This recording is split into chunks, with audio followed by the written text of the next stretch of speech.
Magandang araw mga kagabay, ngayon po ay March 21, 2025, araw po ng Biyernes, debosyon natin sa kamahal-mahalang puso ng ating Panginoon.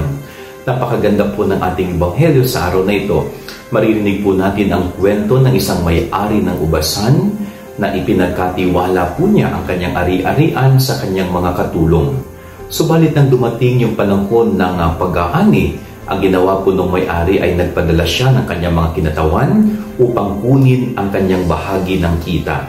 Subalit ano pong ginawa ng kanyang mga katulong, no? Yung kanyang mga pinagkatiwalaan, pinagpapatay po ang mga ito. Hanggang sa ipinadala po niya ang kanyang kaisa-isang anak, subalit ganun din pinatay po nila. Kaya ano po ang nangyari? Bandang huli, nagalit yung may-ari ng ubasan. Napakasimple po ng mensahe nito. Huwag tayong maging sakim. Dahil kapag ang isang tao ay may ugali na pagiging sakim, kahit ang hindi na sa kanya ay kukunin pa niya. At ang nakalulungkot po ay sa kahit anong paraan, no? Kahit siya ay pumatay, kahit siya ay gumawa ng dahas, makuha lamang niya ang gusto niya.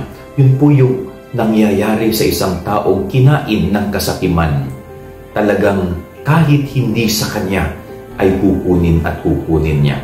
Kaya napakaganda rin po ng itinuturong aral ng gospel. Paano natin malalabanan ang kasakiman kung tayo ay makukontento sa kung ano ang mayroon tayo? Kapag tayo ay kontento sa kung ano ang binigay sa atin ng Diyos, hindi tayo maghahangad ng wala. At higit sa lahat, hindi po natin hahangarin ang hindi sa atin.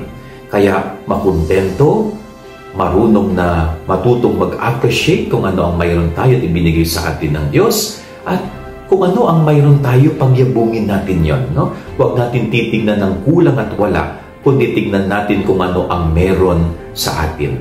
Yan ang ating gabay aral ngayong maghapon. God bless po sa inyo lahat. Pagpalain kayo ng Panginoon.